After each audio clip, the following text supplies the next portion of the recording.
모파상이라는 그런 소설가가 여자의 일생이라는 그런 책을 쓰게 되었습니다. 그 책 내용에 이러한 내용이 있습니다. 주인공은 잔느라는 그런 여자 주인공인데, 이 여자 주인공은 상당히 부자의 딸로 태어났습니다. 수녀원에서 이렇게 곱게 크다가 이제 장성하여서 남자를 만나게 됐는데, 줄리안이라는 그런 남자를 만나게 했습니다. 그런데 이 사람은 젠틀맨이고 아주 훌륭한 그런 인품도 가진 것 같지만 하나의 삐뚤어진 그런 성적인 관념이 있어서 모든 여성이 자기 것이라고 생각했는지 이 잔느하고 결혼을 했는 그 첫날 밤에도 그 잔느의 그런 하녀 노잘리라는 그런 여자를 이제 동침하게 됩니다. 그 모습을 이 잔느라는 그런 여자 주인공이 마음에 갈등하면서 이혼을 하려고 그러는 거예요. 그런데 신부님이 중매를 써줬기 때문에 수녀님하고 신부님하고 상담을 하게 됩니다. 그러지 말고 그냥 살아라. 모든 남자와 여자는 다 그것이다. 하고 그런 불륜의 사실을 알고 있으면서도 그냥 살게 합니다. 이 남자 줄리아는 또 그 옆집에 사는 그런 백작 부인하고 또 눈이 맞아가지고 또 그렇게 불륜을 하는 모습을 보면서 마음에 큰 상처를 받고 마음에 갈등을 하기 시작합니다. 그리고 자기에게서 난 아들이 있는데 폴이라는 그런 자녀입니다. 이 망나니예요. 자기만 아는 그런 사람. 모든 것이 그 자기 중심으로 그렇게 사는 사람. 그래서 어머니가 그렇게 키웠나 봐요. 학교도 잘 보내지도 않고 그냥 나의 그런 분신처럼 그렇게 자녀를 키우다 보니까 이 아이가 사업을 하는 족족마다 망하는 거예요. 그리고 부모의 간섭이 싫어서 그런지 멀리 나가서 그런 조선 그런 배 장사를 하면서 거기에서도 몽창 망해가지고 계속 돈만 보내는데 이 잔느라는 가정, 이 가정이 완전히 빚에 의해서 쫄딱 망하게 되는 거예요. 그러면서 갈 데가 없어서 자기의 여종인 하녀 노잘리의 집에 찾아갑니다. 그런데 그 아버지가 가세를 조금 띄워주는 바람에 아주 잘 살게 되는 거예요. 그래서 거기에 빌붙어 가지고 그렇게 살아가는 그런 모습을 보면서 이 폴이라는 남자아이가 자기 자녀가 딸을 낳고 그리고 자기 이 딸을 키울 수가 없으니까 엄마에게 보내는 거예요. 그 딸을 보면서 하나님의 주시는 그런 귀한 선물인 줄 알고 그 딸을 열심히 키우면서 이렇게 말하는 거예요. 뭐라고 말하느냐? 그러고 보면 인생이란 사람들이 생각하는 것처럼 그다지 행복한 것도 불행한 것도 아닌가 봅니다. 라고 그 소설이 거기에서 끝나는 거예요. 그러면서 그 소설의 주된 내용은 사람은 누구를 선택하느냐에 따라서 그 여자의 일생이 바뀌게 된다는 거예요. 나의 일생이 누구를 만나느냐에 따라서 그렇게 바뀌게 된다는 거예요. 두 번째 나에게 주신 자식을 너무 의지하지 않고 그렇게 물질적으로 서포트하지 않고 그냥 그 필요한 양식만 줄 수 있도록 사업을 투자하고 거기에서 모든 것을 주다 보니까 그 자녀가 망함으로써 자기 가정도 망하게 된다는 그런 생각을 가지고 있으므로 자녀도 어느 정도 도울 수 있는 힘까지만 돕고 너무 의지하지 말고 살아라 하는 그런 뜻의 그런 소설인 모습을 보게 됩니다.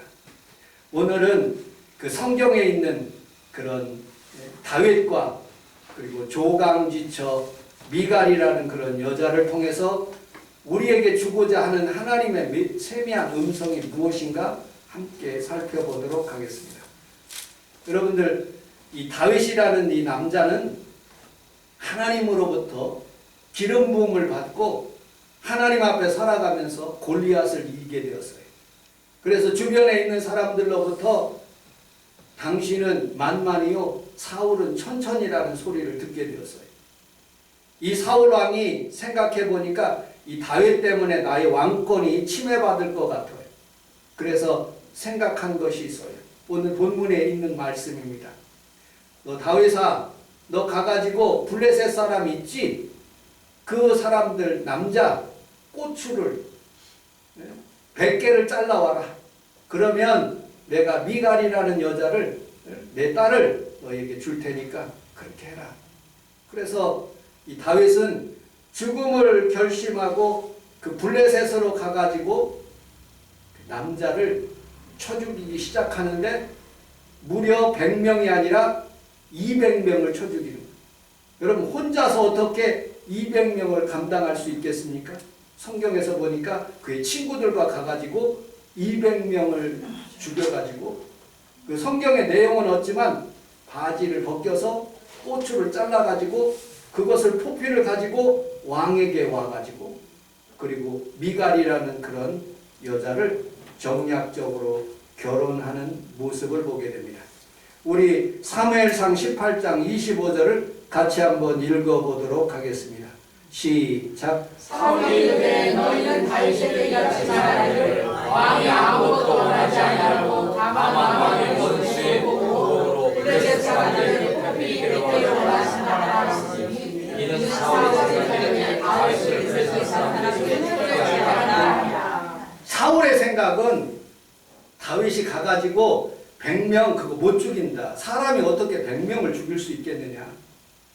싸우다가 죽겠지 하고 그렇게 생각하고 죽으라고 그렇게 보내는데 하나님이 다윗과 함께 하니까 어린 다윗이지만 능력이 있어서 블레셋 사람들을 죽이는 거예요.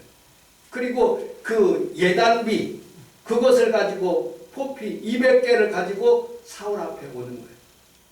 저는 결혼할 때 우리 사모로부터 제가 돈이 없어서 그런지 1000만 원의 그런 돈을 받았어요. 그리고 예단비를 가지고 그것을 가지고 우리 사모에게 뭘 해줘야 되는데 우리 집이 넉넉지를 않아가지고 병풍을 아버지가 정성껏 그린 병풍을 이렇게 그려서 드렸어요. 그리고 그 돈 가지고 종로 가가지고 반지 그리고 우리 사모 반지 그리고 제 시계 그리고 우리 사모 시계 제 시계는 지금도 있어요. 반지도 지금 있어요. 그것을 예단비를 가지고 이렇게 사용한 그런 기억이 있습니다. 우리 평강이가 결혼한다면 얼마나 많은 그런 예단비를 줄까 생각을 해보았지만 그렇게 많은 돈은 줄 수가 없겠다 하는 그런 생각을 해보았습니다. 여러분들 사람들이 살아가면서 이런 말이 있습니다. 중국의 삼국지에 대한 그런 내용인데 난중 취물이라는 그런 말이 있습니다. 주머니 낭자, 그 다음에 가운데 중자, 취할 취자, 만, 물건 물자. 물건 속에 주머니 속에 물건을 꺼내듯이 아주 쉽게 무엇을 낸다 그런 뜻이에요. 여러분들 장비라는 그런 훌륭한 그런 그 장수가 있는데 조조가 관우한테 얘기합니다. 너희들 가가지고 싸움을 하는데 왕의 그리고 또 적장의 목을 가지고 와라. 그러니까 이 장비가 얼마나 칼을 잘 쓰는지 한번 뵐 때마다 적장의 목이 델롱델롱 떨어져서 주머니 속에서 꺼내가지고 그것을 주는 것처럼 그렇게 느껴지는 거예요. 여러분들 우리는 살아가면서 구해야 될 것을 잘못 구했을 때 그의 가정이 어려움을 당하는 그런 모습을 보게 됩니다. 오늘 다윗이 27절에 우리 같이 한번 읽어보도록 하겠습니다. 27절 시작. 다윗이 일어나서 베들과 함께 와서 블레셋 사람에게 죽이고 그들의 표피를 잘라 그들과 함께 왕이 사여 되었나니 때에 사울이 일단 이거를 다윗에게 알려줬다. 아멘. 왜 사울은 표피 100개를 가져오라고 했을까? 이스라엘 백성들에게 괴롭힘을 주고 있는 팔레스타인, 지금 말하면 성경에 말하면 블레셋 그 군대, 그 원수 같은 그런 군대를 무찌를 수 있는 방법을 선택했겠죠. 그런데 구별하는 게 있어요. 이스라엘 백성들은 나면서 8일째 되는 날 아브라함에게 그렇게 얘기했어요. 너희들 선민이다. 그러니 고추를 자를 때 할례를 해라. 그래가지고 할례할 수 있는 그런 방법들을 하나님께서 그들에게 선민으로 말씀한 거예요. 그런데 그들은 그것을 거룩한 선민 의식으로 그렇게 살아가고 있는데 이 블레셋 사람들은 그렇게 포피가 그렇게 할례를 받지 않는 거예요. 그래서 구별할 수 있는 방법은 이 사람이 블레셋 사람인지 유대인인지 알 수가 없어요. 그러니 사울 왕이 너희는 가서 그 포피를 가지고 와라. 그것도 100개만 가지고 와라. 근데 하나님의 도우심으로 200개를 가지고 온 거예요. 그리고 왕 앞에 갖다 주게 된 모습을 보게 됩니다. 사울 왕은 다윗과 함께 전쟁에 나가면 다윗이 자기를 죽일 것 같아서 다윗을 용맹함을 시험하고 그리고 전쟁에서 죽게 하기 위해서 다윗에게 그런 일들을 한 모습을 보게 됩니다. 왜 다윗은 사울 왕의 말에 순종했을까요? 첫 번째는 미갈이라는 여자 공주를 사랑했기 때문에, 또 성경에서 보면 미갈이 다윗을 사랑했다고 성경은 말하고 있습니다. 여러분들 어느 성경의 구절에도 남자가 여자를 사랑했다는 그런 구절들은 있어요. 성경은 전지적인 시점에서 쓰여졌기 때문에 하나님의 마음도 드러내고 사람의 마음도 드러나고 이 미갈의 마음도 드러나고 다윗의 마음을 드러내도록 전지적인 시점에서 쓰여진 거예요. 근데 성경에서 보니까 우리 사무엘상 18장 20절을 같이 한번 읽어보도록 하겠습니다. 시작. 사울의 딸 미갈이 다윗을 사랑하네 어떤 사람이 사울에게 아닌지라 사울이 그를 좋게 여겨. 사무엘상 18장 28절도요. 시작. 여호와께서 다윗과 함께 계심을 사울이 보고 알았고 사울의 딸 미갈도 그를 사랑함으로. 아멘. 여성이 남성을 사랑했다는 표현은 오직 이 구절밖에 없어요. 다 남성이 여성을 사랑했다, 좋아했다 그런 표현을 쓰는데 오직 미갈만이 하나님께서 성경에 다윗을 사랑했다. 그래서 다윗이 아마 블레셋 군대에 나가서 전쟁을 하지 않았을까 하는 그런 추론을 할 수가 있는 것이죠. 여러분들 얼마나 사랑했을까? 사무엘상 19장 8절에 보니까 전쟁이 다시 있으므로 다윗이 나가서 블레셋 사람들과 싸워 그들을 크게 쳐 죽이매 그들이 그 앞에서 도망하니라. 사울이 손에 단창을 가지고 그 집에 앉았을 때에 여호와께서 부리신 악령이 사울에게 접하였으므로 다윗이 손으로 수금을 탈 때에 사울이 단창으로 다윗을 벽에 박으려 하였으나 그는 사울 앞을 피하고 사울의 창은 벽에 박힌지라. 다윗이 그 밤에 도피하매 사울이 우리 같이 11절부터 14절을 같이 읽어보겠습니다. 시작. 사울이 전령들을 다윗의 집에 보내어 지키다가 아침에 그를 집에 가려다가 다윗의 아내 미갈이 자기가 나가되 당신이 밤에 자신이 물건 잡지 아니하면 내일은 죽임을 당하리라. 미갈이 다윗이 다윗을 잡으려고 미갈이 우상을 만들다가 시판에 두이고 임성으로 엮은 것을 주머니에 씌우고 의로운 것을 얻었더니 사울이 전령들을 보내어 다윗을 잡으려고 미갈이 이르되 그가 그러느니라. 아멘. 성경을 참 재미나게 표현하고 있어요. 결혼식을 하게 되었습니다. 다윗과 미갈이. 그리고 신혼방에서 살아가고 있어요.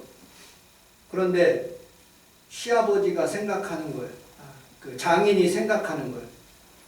저놈의 다윗은 너무 유명하고 너무 용맹하기 때문에 내가 스파이들, 전령들을 보내가지고 다윗을 죽여야 되겠다. 그런 마음을 들어가지고 있었던 차에 그에게 악귀가 들은 거예요. 여러분들 주변에 있는 악귀 들린 사람이 있으면 다윗처럼 오늘 성경에서 보니까 여러분들 찬양을 하면 사울에 접하였던 그 악령이 다윗이 손으로 수금을 탈 때에 악령이 성경 23절에 보니까 떠나갔다고 말씀합니다. 여러분 찬양하면 놀라운 기적이 일어납니다. 아멘. 여러분들을 죽이려고 단창을 가지고 우리 여기 원복리 안수 집사님을 탁 쏠더라도 하나님이 피하게 하십니다. 아멘. 김재복 집사님을 원심하기가 탁 쏠려고 하더라도 단창은 벽에 박혔지만 김재복 집사님은 안전하게 피하십니다. 아멘. 원수마귀가 아무리 우리를 찌르고 멸망시켜 줄지라도 하나님이 피할 수 있는 센스를 주십니다. 우리 함께 따라하겠습니다. 하나님, 위험한 사고를 피하게 하옵소서. 하옵소서. 여러분 아멘. 운전할 때나 어디 갈 때 우리 평강이가 무엇을 어떻게 할 때 하나님 운전할 때나 뭐 할 때 하나님 안전케 하여 주시고 여러분들 자녀들 기도하고 중보할 때 그것이 피해지는 거예요. 아멘. 그리고 오늘 성경에서 보니까 단창으로 확 찌르고 도망갔는데 그 미갈의 집으로 신혼방으로 집에 가게 된 거예요. 그런데 전령을 통해서 그를 죽이려고 사람을 보내는 거예요. 근데 하나님께서 미갈의 마음을 다윗을 사랑하는 마음이 있었기 때문에 아버지가 죽이려는 것을 알고 그 성 밖으로 이렇게 내려보내는 줄을 타고 내려보내는 줄을 타고 내려보내는 그런 장면을 여러분 상상해 보시기 바랍니다. 근데 하나님은 여러분들에게 피할 수 있는 센스도 주시지만 꼭 좋은 사람을 만나게 하십니다. 아멘. 좌우에 있는 분하고 인사하도록 하겠습니다. 성도님은 나를 돕는 자입니다.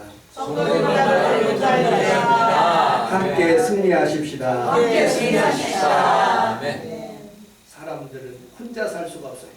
누군가 사업하면 사업장에서 하나님이 도와주는 사람을 보내주시고 우리 성원 순복음교회도 여러분들 앉은 자리 옆자리 혼자 앉지 말고 하나님의 사람을 보내달라고 하나님 이 자리 비었습니다.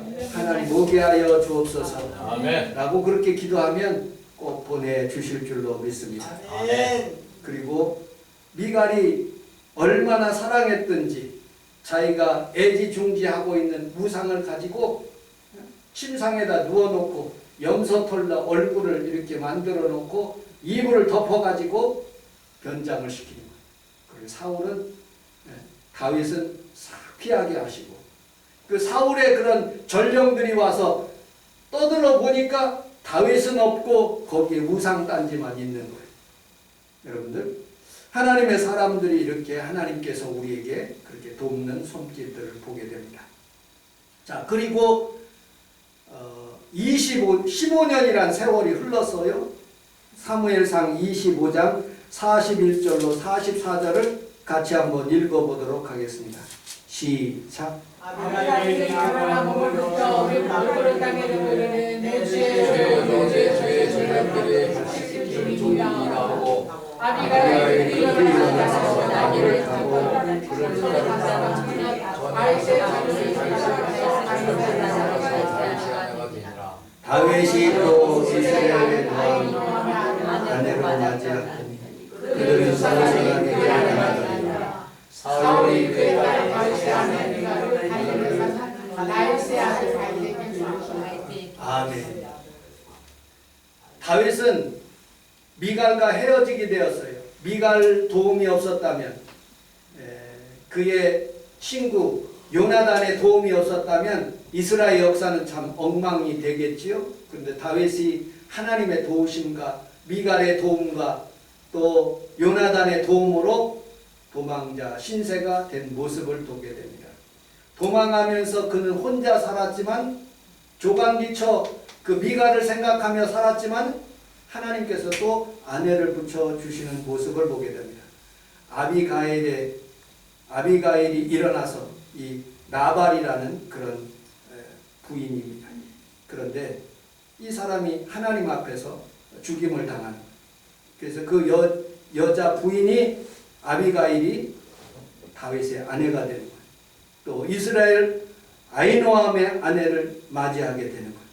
그리고 아내를 이렇게 얻었다는 소식을 알아서 그런지 사울이 그의 딸 다윗의 아내 미가를 갈림에 사는 나기스의 아들 발디에게 이렇게 주는 거예요. 그러니까 결혼 생활을 이 미가라고 헤어져 가지고 발디하고 결혼 생활을 하는데 37살까지 그렇게 결혼 생활을 하는 모습을 보게 됩니다. 그리고 그들은 행복하게 살게 되었습니다. 서로 다윗을 그렇게 살면서 행복하게 살게 되었는데 점점 다윗의 삶 속에서 하나님의 축복을 받아가지고 이스라엘 전체를 회복하게 하는 그런 은혜를 베풀어 주셨어요. 사무엘하 3장 12절로 16절 우리 같이 한번 읽어보도록 하겠습니다. 시작. 아브넬이 자기를 대신하여 전령을 가리키니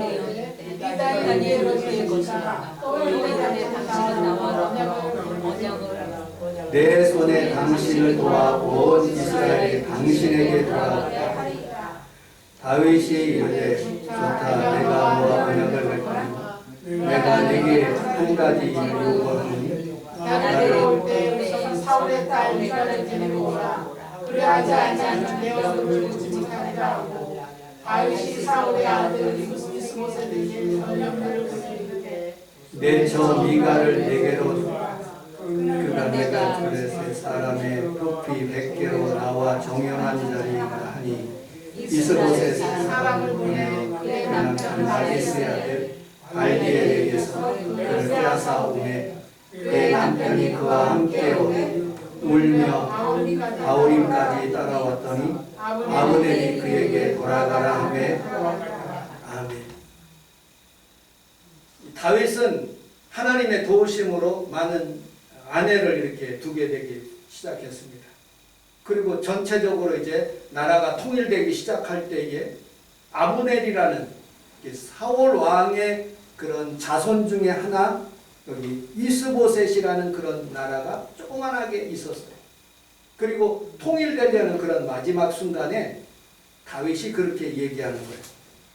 내가 사울 왕에게 얻은 포피 100개로 나와 정원하게 하는 그런 미가를 데리고 와라. 지금 미가는 어디 있느냐? 성경에서 보니까 그의 남편 나기스의 아들 발디엘에게서 그를 빼앗아. 발디엘하고 살고 있는 거예요. 발디하고 살고 있는데 그를 빼앗아 가지고 데리고 오라는 거예요. 왜 데리고 오라고 그랬을까? 그를 사랑했기 때문에? 아니면은 전체적인 그런 나라를 다 정략적으로 그렇게 생각하고 공주, 사울왕 그런 조강지처를 내가 받아들인다 하는 그런 생각으로 할까 하는 그런 생각, 여러 가지 생각으로 다윗은 발디엘에 있는 그런 미가를 데리고 오라고 한 그런 모습을 보게 됩니다. 근데 이 발디엘이라는 이 사람이 얼마나 그 미가를 사랑했는지 물면서 쫓아오는 거예요. 바울임까지 계속 울면서 쫓아오는 거예요. 예루살렘이 가까워지고 있는데 그래서 아브넬 군대 장관이 그렇게 얘기하는 거예요. 돌아가라고 창피하게 울고 있어. 남자가 자기 아내를 뺏겼으면 울지요. 그런데도 이 아브넬은 돌아가라고 이렇게 얘기하는 모습을 보게 됩니다. 어쨌든 다윗은 이 미갈을 또 만나게 되는 거예요. 그런데 미갈이 성경에서 보니까 마태복음에 보니까 미갈이 안 나와요. 마태복음 1장 1절에 보니까 아브라함과 다윗의 자손 예수 그리스도의 계보라. 그 다음에 3절에 보니까 유다는 다말에게서 베레스와 세레를 낳고, 살몬은 라합에게서 보아스를 낳고, 보아스는 누색에서 오벳을 낳고, 그리고 6절에 이새는 다윗 왕을 낳으니라. 다윗 왕은 우리아의 아내에게서 솔로몬을 낳고, 이 밧세바에서 의해서 낳았다는 거 그렇게 말하지 않고 우리아의 아내에게서 솔로몬을 낳았다. 미갈에게서 낳지 않았어요. 하나님은 왜 미갈을 버렸을까? 이게 곰곰이 생각하다가 설교를 하게 된 거예요. 첫째로 우상을 섬기는 자였어요. 사무엘상 19장 13절을 같이 한번 읽어보도록 하겠습니다. 시작. 미갈이 우상을 따라 지상에 새기고 염소털을 그것을 그 머리에 씌고 그것을 덮었더니 다윗의 자녀가 미갈이 하가리. 우리 함께 따라하겠습니다. 온 가족이 예수님을 다 잘 믿읍시다. 예수님을 다 믿읍시다. 여러분들 가정이 다 예수님 잘 믿기를 주님의 이름으로 축복합니다. 아멘. 여러분 다윗은 하나님을 잘 섬기는 그런 사람이었어요. 근데 미갈은 우상을 섬겼다고 미갈이 우상을 가져다가 신혼방에 있는 그 방 안에 있는 그런 우상을 가져다가 변장을 시키는 모습을 보게 됩니다. 제가 주석을 보았어요. 아브라함 칼포라는 그런 사람은 이렇게 얘기하고 있어요. 미갈은 우상을 섬겼다고 하였습니다. 그녀 집에 우상을 모시고 살았습니다. 그러나 성경은 미갈이 우상을 숭배했다는 사실에 문제 삼지 않았습니다. 오히려 다윗을 구하였다는 그런 사실에 집중하고 있습니다. 만일 우상이 그 방에 있다는 사실 때문에 미갈을 비난받아야 한다면 다윗 역시도 비난에 자유로울 수 없습니다. 그 방은 다윗과 미갈이 신혼방이었습니다. 미갈이 다윗 몰래 우상을 숨겼거나 다윗은 알면서도 묵인했을 것이라고 말하고 있습니다. 야곱과 라헬이라는 그런 성경에서 보면 라헬이 그 말 안장에다가 우상을 숨기고 아버지를 속이는 그런 장면들이 나오죠. 그 라헬의 우상은 아주 작았지만 여기 미갈의 우상은 상당히 다윗만큼 컸던 것 같습니다. 그 방 안에 드라빔이 있었기 때문에 다윗이 모를 리 없었을 것입니다. 그런데도 다윗은 미갈을 비난한 적이 없었습니다. 어쨌든 미갈은 자기가 살면서 하나님을 잘 섬겨야 되는데 섬기지 않고 우상 중심으로 생활을 했어요. 그래서 하나님께서 그를 버리시는 모습을 보게 됩니다. 두 번째 미갈의 실수는 사무엘하 6장 16절을 같이 한번 읽어보도록 하겠습니다. 사무엘하 6장 16절 시작. 여호와의 제가 다윗 성으로 들어올 때 사울의 딸 미갈이 찾아오려다가 다윗이 여호와 앞에서 이번에는 춤추는 것을 보고 시기에 없습니다. 아멘. 여러분들 예배를 귀하게 여기시기를 주님의 이름으로 축복합니다. 아멘. 우리 김재복 집사님의 찬양을 귀하게 여기시기를 주님의 이름으로 축복합니다. 그래야지 복을 받는 거야. 찬양 누가 부르더라도, 목사님이 부르더라도, 청년이 부르지라도 하나님 앞에서 그것은 하나님 앞에 예배드리는 찬양. 여러분들 이 예배가 여러분들 우스운 것 같지만 하나님의 눈이 이 자리에 여러분들과 함께하고 있습니다. 아멘. 예수의 보혈의 피로 성원 순복음께를 사셨어요. 아멘. 모든 예배가 귀한 거예요. 아멘. 여러분들 하나님 앞에서 드려지는 이 예배, 이 미갈의 마음속에는 그런 생각이 들었어요. 나는 사울의 왕의 공주다. 사울 왕의 딸이다. 그리고 많은 여자들이 있을 거예요. 여러분들 미갈 밑에 수많은 여자들이, 부인들이 쫙 있지만은 자기가 우월감을 가지고 있었을 거예요. 다윗이 많은 사람들 하나님 앞에서 예배를 드리면서 춤을 추면서 하나님의 성전으로 오게 하는 거예요. 그런데 여러분 보십시오. 법궤를 메고 와요. 우사 때문에 수많은 사람들이 죽고 어려움을 당했지만 그러나 그는 3만 명을 대동해가지고 수많은 여러분들 1,000명도 얼마나 많은데 3,000명도 성전에서 3,000명 모이면 얼마나 큰 교회인지